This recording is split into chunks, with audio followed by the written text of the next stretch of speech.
Coming up on New Day at Arirang, South Korea on course to confirm another 2,200 new cases of COVID-19 on Friday. On the vaccination front, from tonight, pregnant women can start making reservations for a shot.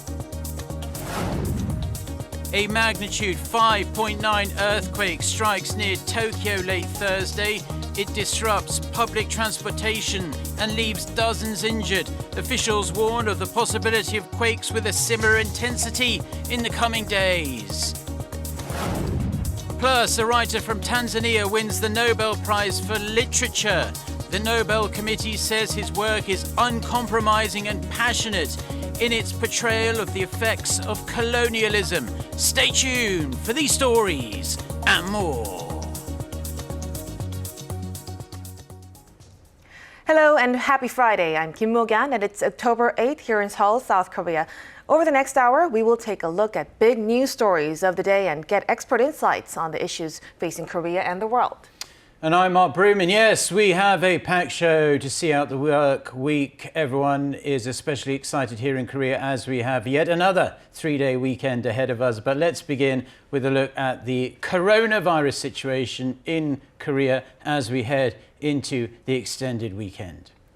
With concerns mounting over a post-holiday surge in COVID-19 infections ahead of another three-day holiday, which begins today, South Korean health authorities are forecasting another daily caseload well in excess of 2,000. And for more on that, joining us live in the studio is our Chae-won-jong. Good morning, sir. Good morning. So let's start with today's figure. We know that it is most likely going to be in excess of 2,000 yet again. What exactly does Friday's forecast look like? Well, Mark, today's number of COVID-19 cases in South Korea will be above the 2,000 mark again. Now, as far as the cases go, from midnight to 9 p.m. on Thursday, the 1,938 cases were reported. That's 163 cases less than the same time on the previous day, and 364 people less than the caseload from the last Thursday. Among local infections, over 76% were from the Greater Seoul area. Again, this could change in the next 2 hours or so.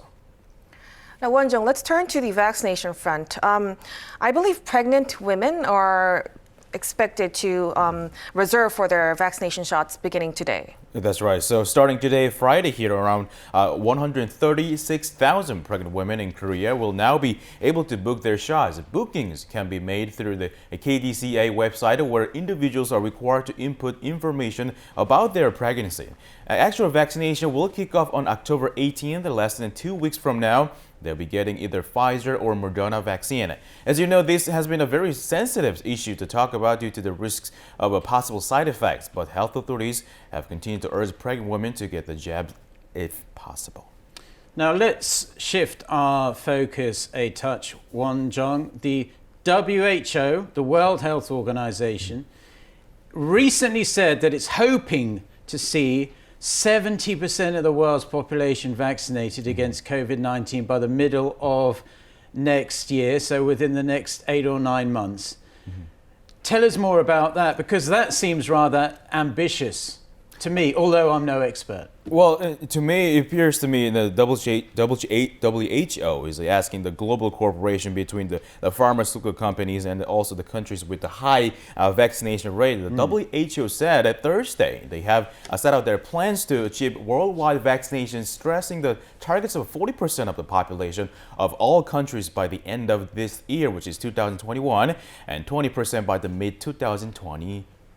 The organization also mentioned the fair vaccine distribution is key, meeting the goal and eventually seeing the end of the long COVID-19 tunnel. So like you said, the WHO is hoping to vaccinate 70% of the global population by next year.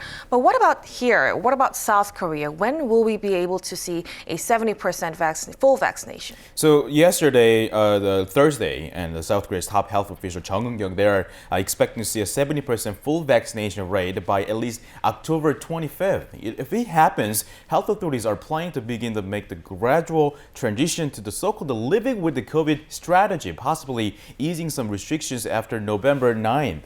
What's really interesting is that this is actually the first time the authorities have ever mentioned the start date. Now, Wonjong, as someone myself who's desperate to return to a degree of normal life after this past couple of years of insanity, my concerns, and I'm sure the concerns of a great many people, are that if we get to October 9th, we're going to have an uptick in COVID-19 infections, and it's just going to go back to how it is now.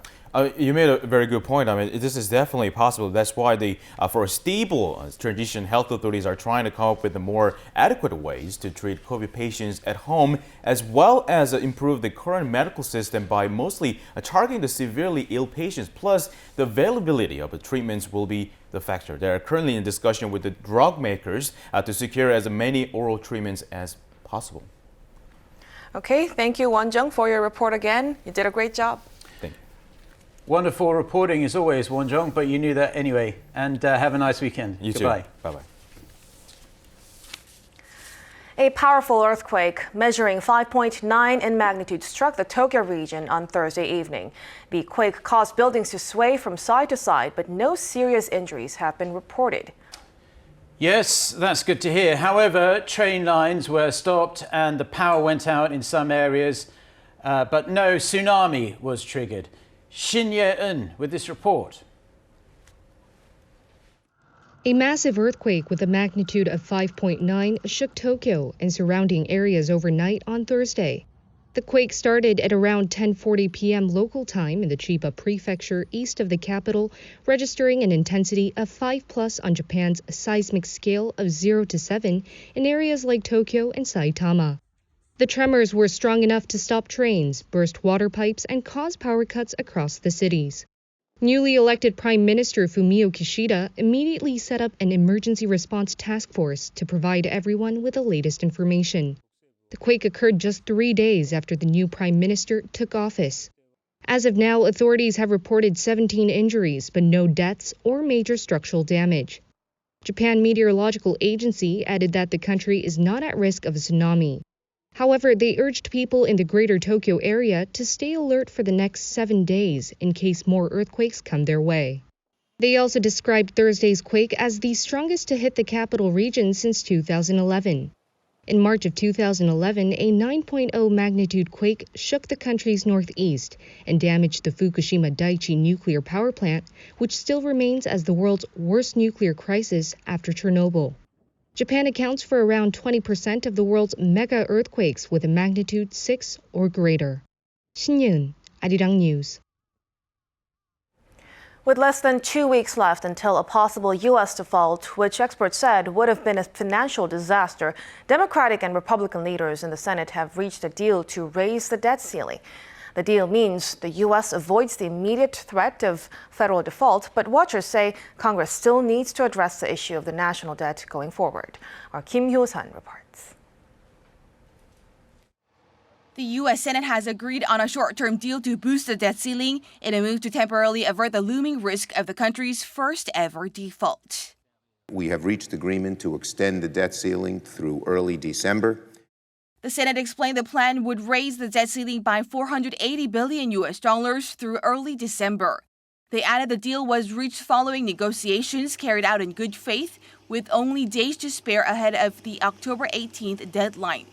U.S. Treasury Secretary Janet Yellen had been warning about a possible default this month, saying it would cause irreparable harm to the American economy. She said it would include delays in the payment of Social Security to senior citizens, tax benefits to families with children, as well as benefits to troops and veterans. For the time being, at least, the agreement will spare the U.S. from a default that would have rattled global markets and plunged the country into recession. However, pundits say a further political battle is unavoidable, as Thursday's deal is only a quick fix. Kim Hyo-sun, Arirang News. The CIA has established a China Mission Center, which it says will focus solely on China and the strategic challenges posed by Beijing. In a statement Thursday, the CIA said it wants to address the global challenges posed by Beijing that are critical to U.S. competitiveness, including emerging tech, economic security, climate change, and health challenges. Citing an official from the CIA, the Washington Post says the CIA's North Korea and Iran mission centers will now be absorbed into larger components to focus on wider regions. It's Nobel Prize week, and this year's Nobel Prize for Literature has been won by a novelist from Tanzania. The Swedish Academy said he deserved recognition for his uncompromising and passionate portrayals of the effects of colonialism. Beijing with this report. The 2021 Nobel Prize in Literature has been awarded to a Tanzanian novelist, Abdulrazak Gurnah, based in England. The Swedish Academy made the announcement in Stockholm on Thursday. Born in Zanzibar, active in England, for his uncompromising and compassionate penetration of the effects of colonialism and the fates of the refugee in the gulf between cultures and continents. Born in 1948, Gurnah moved to England as a refugee in the late 1960s. Until his recent retirement, he was a professor of English and post-colonial literatures at the University of Kent. He has published 10 novels, including Paradise, which won the Booker Prize. Published in 1994, Paradise told the story of a boy growing up in Tanzania in the early 20th century. The chairman of the Nobel Committee for Literature called him one of the world's most prominent post-colonial writers. The committee said in a statement that his dedication to truth and aversion to simplification are striking, and added that his works recoil from stereotypical descriptions and open the reader's gaze to a culturally diversified East Africa, unfamiliar to many in other parts of the world. The prestigious award comes with prize money of over $1.1 million. 배은지, Arirang News. India is the latest country to be swept up in the K-pop craze. Although it's still a growing market, watchers believe India's level of interest will eventually reach that seen in Southeast Asia. Our Choi Min-jung reports. K-pop is taking India by storm. The K-pop wave hit the country in 2012 with Psy's mega hit Gangnam Style. But since the start of the pandemic, K-pop culture has really started to boom. Some observers attribute the rise in K-pop's popularity to the pandemic, as people had the chance to explore new content at home. Right now is one of the highest peaks that India has been in terms of consuming K content and especially K-pop. And so I think it's even if you're not a fan of K-pop, even if you don't listen to K-pop, at least you know what K-pop is. The new status of K-pop can be seen by the increasing participation in K-pop contests. The founder of the K-Wave India, a fan community based in Chennai, says the number of entries for K-pop competitions has increased from around 50 to more than 400 over the past couple of years. It also witnessed its fan community, which started with only 5 to 10 members, gradually growing to around 1,700. Recently, the Korean Tourism Organization even organized a virtual event to allow Indian fans enjoy K-pop with a pinch of Bollywood. South Korea's K-pop is famous for its synchronized choreography. India is famous for its group dances in Bollywood movies. We thought about how we could merge the similarities and thus organized a collaboration with K-pop artist Alexa and a famous Bollywood dance team to give the song a Bollywood twist. It is also getting fans interested in learning the Korean language. It got me into the language. I can speak Korean now thanks to K-pop because I was addicted to K-pop and I was like, okay, I have to learn this language. The Indian government last year even appointed Korean as one of the foreign languages taught at schools. In a 2020 report by language app Duolingo, India was one of the top 5 countries with the most Korean learners. Choi Min-jung, Arirang News. It's now time for our Daily Corner On Point, where we speak to experts in their field to dig deeper into the biggest news stories in the spotlight. Every Friday, we're going to discuss the latest goings-on in the world of entertainment with an extra focus on Korean content. Right, and today we're going to look closer at exploding global popularity of K-pop. We just heard in that report, Mo-kyun, how it's getting really big in India. We're also going to talk about the continued worldwide success of BTS. That train isn't stopping anytime soon. And we're going to hear about a solo outing by one of the members of Blackpink, Pink. For that, we connect live to Rob Graham, CEO of Eon Music Media and executive producer of Asia Pop 40. Rob, good morning. It's amazing to see the success that bands like BTS and Blackpink are having around the world, and especially in the US, which many, very few, in fact, non-American artists ever get to conquer that market. What explains the unprecedented success of BTS and Blackpink, both in the US and also in Europe? Yeah, well, good morning, and thanks for having me. It was interesting just seeing your piece there about India.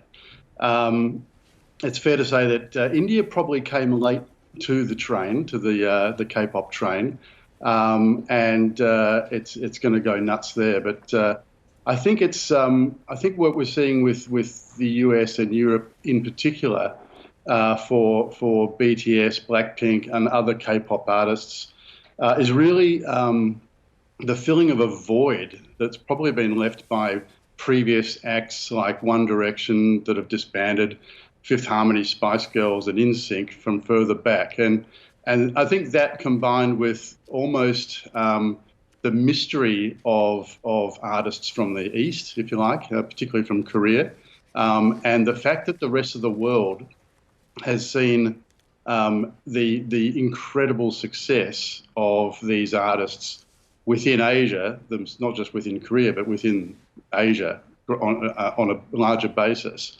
has really, piqued their interest in K-pop generally. And I think, combined with the choreography, the very highly produced music videos, and the fact that they are all very obviously very good-looking kids helps, but the songwriting is brilliant. They're classically produced pop songs, and it doesn't really matter if they're sung in English or Korean. I've always said that with the melody, if the melody's great, these songs are going to be hits everywhere. And we saw that. I think the best example was Psy with Gangnam Style, where broke out worldwide, 100% Korean song essentially. So that's my take on why K-pop has really taken off. Mm-hmm. Now, speaking of BTS has teamed up with Coldplay for the track My Universe, and it scored yet another #1 debut on Billboard's main singles chart. What's the backstory behind BTS's collaboration with Coldplay? And given the instant success of My Universe, is it safe to assume BTS will continue working with world artists? I think it's very safe to assume that because of the collaborations that they've already done. And I think there's a bunch of people that are banging on the door wanting to do collaborations with BTS and with other K-pop bands as well. The Coldplay example is coming off their new album, which is going to be out next week, produced by Max Martin. The song was written by Coldplay and BTS. It's on our chart, on the Asia Pop 40 chart. It debuted at the #2 position, which isn't really surprising. I think the big surprise is it didn't debut at #1, to be honest. And I think when you consider the artists that BTS have worked with in the past, like Steve Aoki, Nicki Minaj, Halsey, Jason Derulo, and Blackpink even as well. They've worked with Selena Gomez, Dua Lipa, Lady Gaga. I think we can expect a lot of collaborations coming in the future. And I think a lot of these artists, they're pop-based artists. They want to jump on the BTS train. They want to jump on the K-pop train as well, and it allows them to open up to new markets that previously may have been harder to tackle. Yeah, when I first heard that My Universe, I don't know about you, Mogyeon, but I was like, oh, it's kind of whatever. But after a few listens, it gets stuck in your head. But given BTS's and Blackpink's success outside of Korea, do you think it's just a matter of economics, the amount of money it can bring in? Are we going to see more and more K-pop bands coming through to try and emulate their style? And if so, how do you rate their chances of following the success of BTS and Blackpink in breaking America? Yeah, I think it's certainly, it's happening. We're seeing a number of artists, having some success in the States, particularly in the past. NCT 127. At the moment, bands like Enhypen, Monster X, Tomorrow Together, Red Velvet. These bands are all continually building their fan base outside of Korea. And it's one of these phenomenal things where it's like an overnight success, but it's something that's been in the making for really 20 years. It started way back with even way before Psy with bands like the Wonder Girls, and they really sort of opened the doors in the States, getting a gig on the Letterman show, for example. And it's just slowly built. It's taken 20 years, I think, for K-pop to be an overnight success in the US. But I think we absolutely guarantee that there will be more K-pop artists, coming through on the back, if you like, on the coattails of BTS and Blackpink, for sure. Well, just briefly before we let you go, Lisa, a member of Blackpink, is having astonishing success with her solo debut, La Lisa. Now, as a result, do you see the group Blackpink taking a backseat for a while as the girls release their solo tracks? Probably yes. It's been, the first solo track was from Jenny. A solo debut was from Jenny in the band. And that was about 3 years ago. So then they didn't drop the debut album until last year in 2020. So it seems very strategic. I would suggest that the timing behind these releases is incredibly strategic. Lisa has just gone, gangbusters everywhere. And it's going nuts in the US, as you say. 250 million YouTube views in 3 weeks is phenomenal. Rose and Lisa both dropping this year means we're only now waiting for Jisoo to release hers, and I'm sure that's going to be, won't be too far off. But I would suggest that it's very, very strategic, and they'll be waiting for the right time to do it to capitalize on that. Okay, wonderful. Thank you very much for joining us. There's little doubt that K-pop has the entertainment world in the palm of its hand. Have a great weekend, and hopefully we'll speak to you again soon. Thank you. Thanks very much. Now, turning to weather, an autumn vibe is in full swing here in Korea, and to see the glimpse of autumn colors, we have our weathercaster Lee Ji-hyun in Olympic Park, Songpagu district in south of Seoul. Yeah, Jian, so glad you could go outside today and enjoy some of the beautiful autumn weather and colours, unlike us stuck in the studio. Where exactly in Olympic Park are you at? Good morning, guys. Well, right now I'm at Olympic Park's famous yellow cosmos field. Well, if you remember, last time I was doing a weather report was about 2 years ago, so it's been a while. But even with my face mask on, it feels pretty nice to be surrounded by these beautiful colors and with this refreshing scent. And glad to share with you this morning. Soon most of Korea will also be covered with the beautiful autumn colors. But for today, I wish the skies was only brighter. You're going to need an umbrella on your way out today. Most of Korea will be seeing some showers of 5 to 30 millimeters of rainfall. Heavier on the east coast with up to 70 millimeters of rain into tomorrow. Morning temperatures in most areas are beginning similar to slightly lower than the same time yesterday. I wish I had a jacket. It's breezy out here. Starting out at about 17 degrees Celsius. Rain could begin any minute. In fact, I think it's drizzling right now.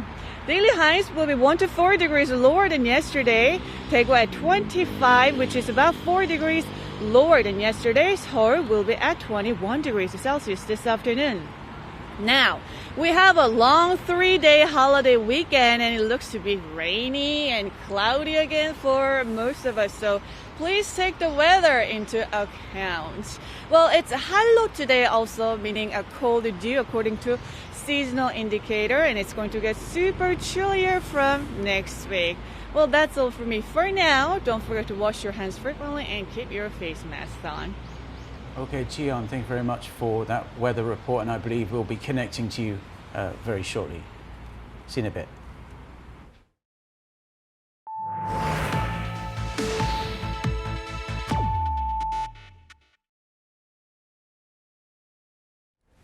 South Korean President Moon Jae-in says South Korea is intensely committed to increasing its use of hydrogen as a future power source as part of its ongoing push to become carbon neutral by 2050. Yeah, the president said he envisions a future when anyone can readily charge their electric or hydrogen vehicle at an abundance of charging stations scattered around the country. Unfortunately, there aren't that many of them right now. Kim Ji-yeon reports. President Moon Jae-in has reiterated South Korea's commitment to a hydrogen economy. At a groundbreaking ceremony held on Thursday at a complex for next-generation hydrogen fuel cells in the industrial complex of Incheon's Cheongna International City, President Moon promised the development of more infrastructure and the establishment of more than 2,000 hydrogen charging stations by 2050. Through this, he envisions that people in South Korea will be able to charge their vehicles in just 20 minutes by the year 2030 and then in 10 minutes by the year 2050. He also emphasized the need to achieve this by increasing the country's production capacity of green and blue hydrogen rather than the so-called gray hydrogen or hydrogen energy produced by burning fossil fuels. 우리의 기술과 자본으로 해외에서 청정 수소를 생산하고 도입하는 사업도 강력히 추진하겠습니다. 수소의 세계적인 유통을 위해 액화 수소 운반 선박 분야에서도 앞서가야 합니다. 그렇게 되면 우리나라는 명실공히 청정 수소 선도국으로서 에너지 강국의 반열에 오를 것입니다. He vowed to increase public and private investments to achieve its hydrogen economy initiative so that the country's transition can be achieved by 2050. The president said the country will pioneer a global eco-friendly mobility market based on hydrogen to produce hydrogen buses, freight trucks, construction equipment, as well as other transportation sectors, including urban air mobility, trams, drones, and vessels. President Moon Jae-in said the country will also work towards achieving carbon neutrality in Korea's competitive steel sector through the application of hydrogen-related technology. While encouraging private companies' investments and cooperation in the area, the president said the hydrogen economy has infinite potential, and pioneering it will create new jobs and future growth for South Korea with its world-class capabilities in hydrogen technology and fostering related industries. Kim Ji-yeon, Arirang News. South Korea has seen a surge in foreign direct investment in 2021. The Trade Ministry attributes it to extra international interest in projects that are part of the Korean New Deal, as well as biotech. As of August, South Korea's FDI is on course to surpass $20 billion for the 7th year in a row. So Eun-kyung with the details. Despite the ongoing pandemic, foreign direct investment pledges to South Korea in the first 3 quarters of this year surged compared to the year before. The Ministry of Trade, Industry and Energy said on Thursday that FDI pledges from January to September topped $18.2 billion. This is up around 41% on year and the second largest on record for those months since 2018. The figure also exceeds the 5-year average of $14.8 billion. FDI in the third quarter reflects strong trust from foreign investors in the Korean economy and its stable business environment. Investment largely flooded into high-tech fields, including the Korean New Deal projects, key industrial materials, parts, and equipment. In addition, Korea has attracted investment in biopharmaceutical material production facilities and antibody therapy R&D centers. The service sector saw its FDI pledges move up 60% on year. Investment in information and communication businesses in particular showed a strong on-year growth of 253%. Although investment in the manufacturing sector as a whole was down 18%, semiconductor manufacturing saw investment soar by more than 135%.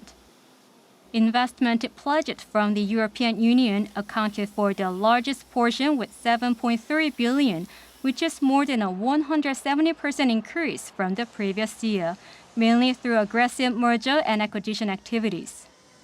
FDI has surpassed 20 billion every year since 2015, and the ministry expects it to top that amount in 2021 as well. 서은경, Arirang News.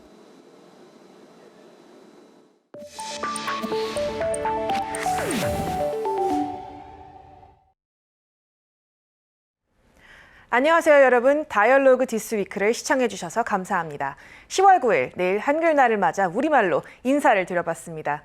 Welcome to our first edition of Dialogue this week. In this corner, we will invite guests from in and out of Korea to talk about a wide variety of issues, ranging from culture, sports, to the latest trends around the world. Like you probably guessed, I greeted you in the Korean language, as our topic for this week is Hangeul, or the Korean Alphabet Day. Every October 9th is Hangeul Day in Korea, which commemorates the promulgation of Hangeul, or the Korean alphabet, created by the 15th century Korean monarch Sejong the Great. The day has been designated as a national holiday in South Korea since 1970. And like you know, this year it falls on a Saturday, allowing us to have a 3-day-long weekend from today. For a more in-depth discussion on the background and the rising usage of the Korean language across the globe, we are joined by Dr. Anders Carlson, chair of the Center for Korean Studies at SOAS University of London. And also joining us will be Nue Nue, a Myanmar student studying in Korea University. It's great to have you both in our show. Now, first, 안녕하세요. 안녕하세요. First off, let's start with Dr. Carlson. I heard that you teach Korean language and Korean culture in London. Can you please tell us a little bit about yourself and your job as a Korean lecturer at SOAS? Yes, so I teach Korean language and about Korea here at SOAS. I've been in the game for a very long time. Myself, I started studying Korean in 1987 back in Sweden, and the first time I visited Korea was in 1989.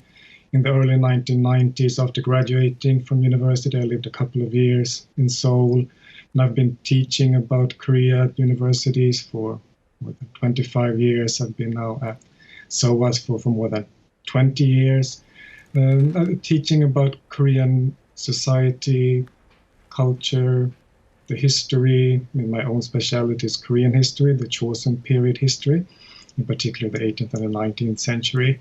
But also teaching more contemporary areas. So now at SOAS we do have a module called K-Culture, a course, K-Culture. We try to cover all of these various aspects of Korean culture that is so globally popular these days. Mm-hmm. Wow, 1989. Since you've been studying the language for so long. For starters, can you please tell us a little bit about its background and its usage? What makes the Korean language unique?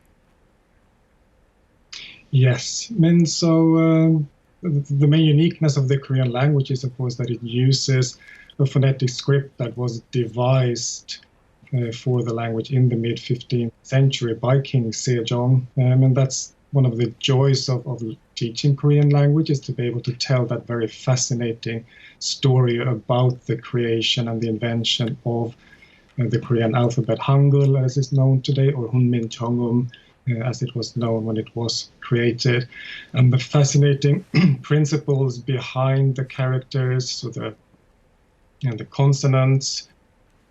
They are representing then the speech organs, the way they look when you make those sounds. The vowels, that would be a horizontal, a vertical line, and a dot, and that's philosophically representing then heaven, man, and earth.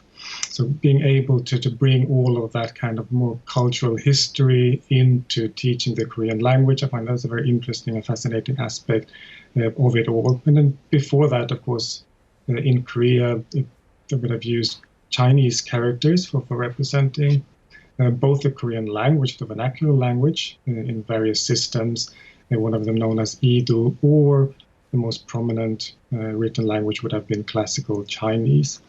So it is a very important development in Korean history, yes. Mm-hmm. Well, I heard that nearly around 30 countries across the world are adopting Korean as their second foreign language. In fact, the number of people learning Korean seems to be increasing day by day. What's your state behind this? Do you think, why do you think are more people learning this language? It's certainly due to the popularity of Korean culture and Korean popular culture around the world today. And that's another fascinating aspect of this, is that someone who's interested in Korean music, they hear a song, they like that song, that really rubs up and it spreads to a larger interest in Korea, in Korean culture, in Korean society, and also in particular in Korean language, and really wants to know more. And of course, today, with the technology that we have, it is very easy for yourself to go online and you can learn more. And as you do that, you really get into various aspects of Korea. I think that that's really feeding into the increase in the number of students who want to learn Korean. And of course, we see that here in Europe and in the UK. Well, speaking of someone who gained interest in the Korean language, let's through the Korean culture contents, let's turn to Nue. I heard you're a student from Myanmar who came to South Korea, and you're studying in one of the country's most prestigious universities. Can you introduce yourself to us and tell us why and how did you come to Korea? I'm Nunulai from Myanmar. Currently, I'm in my first semester of master degree, majoring in international business of the Korean University Graduate School. That was such a long story for me to share with you. And this is the third time I came here. I won the Grand Prize in the Korean language speaking test in my country and was chosen as the final candidate to compete in Korea as the final competition. That was the first time I came to Korea in 2019 before pandemic. So everything was cool as I expected, and without Corona and without Max. From that contest, I got the scholarship for 6 months to have a language training program in Korean University, Korean Language Center. So I came back to Korea next year, 2020, and I lived for 6 months. And during these 6 months, I got to know myself that I want to stay for longer and I want to continue my master degree in Korean University. But my visa was for 6 months long, so I have to go back to Myanmar. And in my country, I searched all scholarship opportunities, and I found that Global Korean Scholarship, and I applied for it. And maybe I'm lucky for some scholarship and abroad study opportunities, I think. I got into it and I came back Korea for a third time as the graduate student in Korean University. Well, you just mentioned that you participated in a Korean contest. Yeah. But at the first place, why did you decide, when did you get interest in the Korean language? Since my middle school days, my friends were deeply in love with Korean culture, like K-pop, and they introduced me some Korean stuff like Super Junior and Korean dramas at the time. Also, Korean dramas were broadcasted in our national TV channel, so I watched Korean drama at the time, and I completely fall in love with that. So learning Korean language and understanding every Korean words, what they say in the drama, is one of my biggest leads at the time. I think timing is really important that time, because I came across an information that in our university, we can learn Korean language for free at Kim Se-jeon Institute, which is located in our campus. So why not? That was a great opportunity for me. So I grabbed the chance and I started learning Korean language in 2016, I think. So 2 years later, there was a competition, Korean speech contest there. So I gave it a try, and luckily I got into it. And after that, I started as a hobby at first, Korean language, but later I found I'm really passionate about it, and I want to use my Korean language in the further education purposes. So. Well, you've mentioned that you're from Myanmar, so I must ask, how popular is the Korean language in Myanmar? Before pandemic, there is a Korean language proficiency test called TOPIK, that is held in Myanmar every year. I noticed I noticed every year the number of students who took these tests were increasing. Is increasing every year. So that means many students are learning Korean language and they are willing to study in Korea University. Also, me and two of my friends, they are in here. We are together. Preparing together to come to Korea and apply in university, and I got to know some new friends who were preparing for studying in Korea. Even when I came this time, I got a little chat with two friends beside my seats on the plane. I got to know that they came here for language study purpose with their own money, not like scholarship program or from the foundation, from the scholarship like that. They paid their own money to have a language school program here. So I'm really surprised by the fact Korean language is really popular within Myanmar students again. Yes. Now let's turn to Dr. Carlson. As a non-Korean who both learned and is teaching the Korean language and Hangeul, the written form of language, do you think it's easy to learn? Do you think the language is easy to learn compared to other languages? Hangeul, the alphabet, is certainly easy. It was devised to really match the Korean language, which also then means that there are certain aspects of the Korean language that are easy to learn. But I wouldn't say that the Korean language in itself is easy. It wasn't easy for me. I think for many speakers of European languages, just the very different grammar and the word order, etc., can be a little bit of a struggle. And also the different ways in which the social linguistics is involved in the language as well will make it difficult. But yes, thanks to Hangeul, initially it's very easy to start learning the Korean language. Well, now, with the popularity of K-pop and Korean dramas, there are a lot of contents where we can learn Korean. But before, when you first started learning Korean, I must ask, were there a lot of resources? How was it for you? No, there was really no presence in media, on radio, in TV, but Korea, you couldn't really get exposed to the Korean language very much.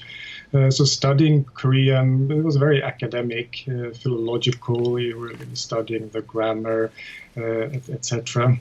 So that's why after I graduated from university, I decided I want to come to Korea and live in Korea for a couple of years to really get immersed in the language, which was a very interesting experience then. It's not like now a lot of foreign students flocking to Seoul to study there. We were a much smaller cohort of students who were there to study. Yeah, it was very different. Now, how about Nene? Now that you're capable of speaking and writing the Korean language, what advantages has this brought you? Of course, there's so many advantages I gain because I can speak and write in Korean. As a Korean speaker, I experienced so many Korean cultural events and activities, including internships and job opportunities in Myanmar. Before I came here for the second time, I tried for the internship program at Shinhan Bank Yangon branch for a month, and later I was chosen as the permanent staff, and I worked for months there. In Korean, we call these experiences like specs. I think maybe these lines of specs did a great job when I applied for the university, when I applied for the graduate degree in Korea University. And now due to this step, I can share my experiences with you all.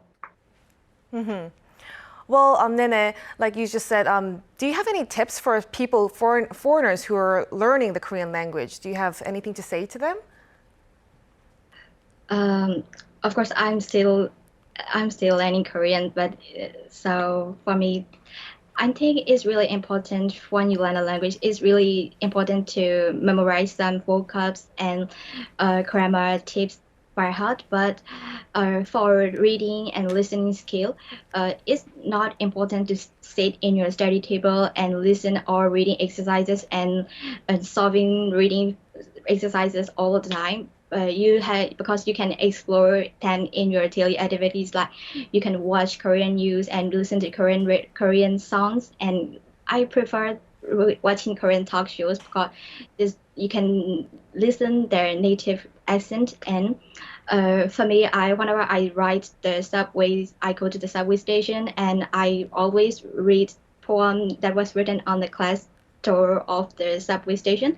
Of course, I didn't understand completely at first, but I took a picture of it and I then find the meaning of it and I understand that. So I feel really productive for myself, and because I believe that it is not necessary to sit in your study table all the time because you can explore your study in your daily activities. Of course, learning the language through your daily life is very important and also helpful.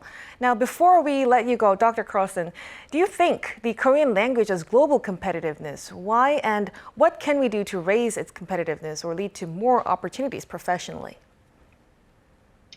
Well, I think South Korea has really established itself as a global actor economically and also the cultural powerhouse as well. So I think the importance of the Korean language will parallel the importance of Korea globally, be that politically, economically, culturally. And I think for young people that will open up maybe not the need. I mean, Koreans are very keen on learning the English language, but anyway, the interest in learning Korean language. And then many young people, when I talk with young people in the UK or in Europe, they really want to go to Seoul. And Seoul is a vibrant, modern city. They want to go and experience that. And of course, possibly want to live there. And then, of course, knowing the Korean language will be a very big asset. So I think it will just come naturally with the importance of Korea globally. Well, I'm afraid we will have to wrap up our discussion at this point. Thank you so much, Dr. Carlson and Nguyen, for the meaningful discussion on the Korean language and the alphabet Hangeul. Hope to speak to you again soon.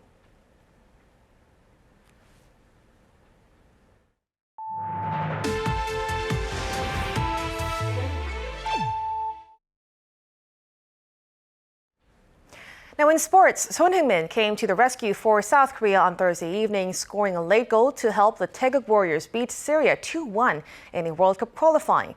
Playing in Ansan, south of Seoul, Son's 89th minute goal handed South Korea their second straight win following last month's 1-0 win over Lebanon.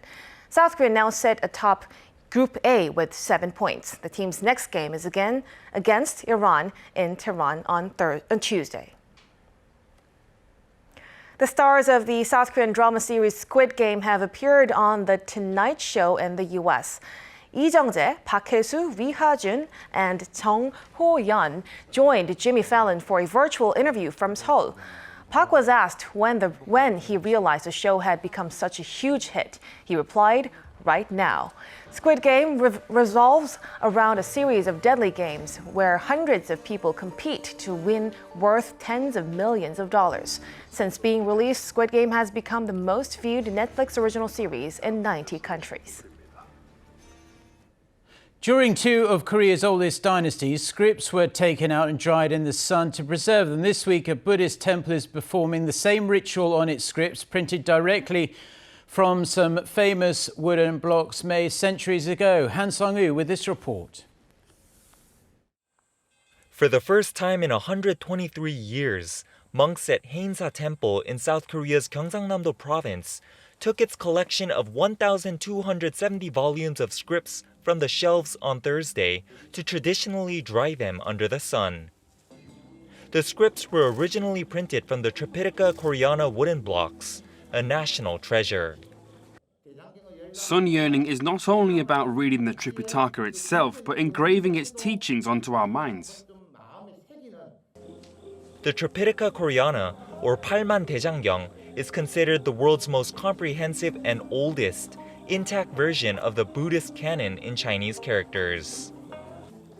Carved onto some 81,000 wooden printing blocks, the 770-year-old text consists of 52 million characters and features not only ancient Buddhist scriptures, but also travelogues and pieces of history, making books printed with the blocks cultural assets as well.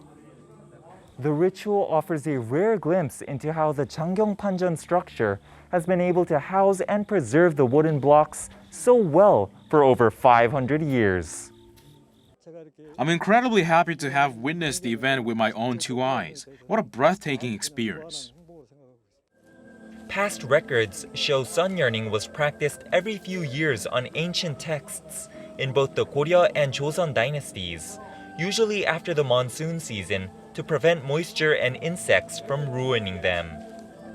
The books dried on Thursday were printed in 1898. 4 sets were made at the time, with Haeinsa, Tongdosa, and Songgwangsa temples, each getting 1 set, while the 4th was shared among other major monasteries across the country. During the sun yearning ritual, all 1,270 volumes were laid out on long tables in stacks, as monks perused through them, checking their condition and spiritually absorbing the teachings inside.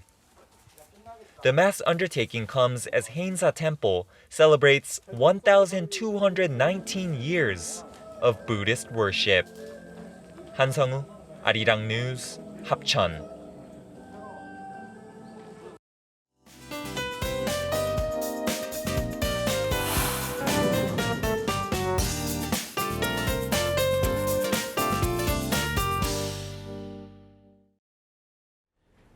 Now, Mo-kyun, we don't normally do weather twice in one show, Yes. but today we are because our Lee Ji-hyun is outside.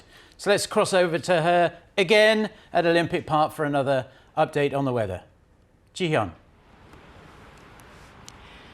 Hello again, guys. Well, I'm still here at Olympic Park's famous yellow Cosmos field.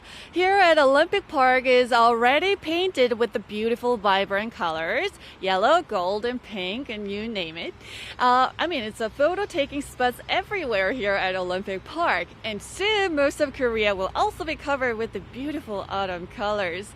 With that, let's talk about today's weather conditions. You're going to need an umbrella again on your way out. We are expecting some showers of 5 to 30 millimeters of rainfall, and it's going to be heavier on the East Coast with up to 70 millimeters of rain into tomorrow. Morning temperatures in most areas are beginning similar to slightly lower than the same time yesterday. It's breezy out here, starting out at about 17 degrees Celsius here in the capital.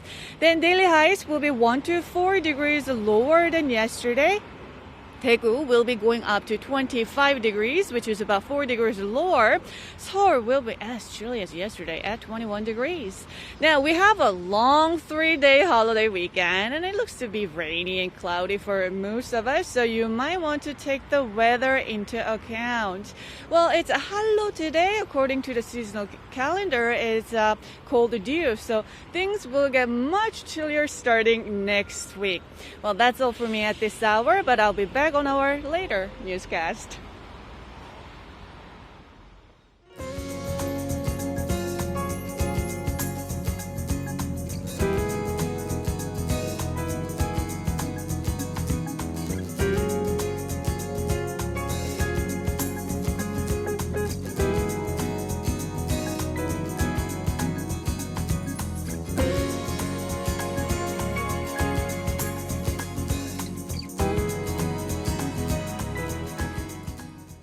And that's all we have for this Friday edition of New Day at Arirang. I'm Kim Mo-kyun, and he's Mark Broom.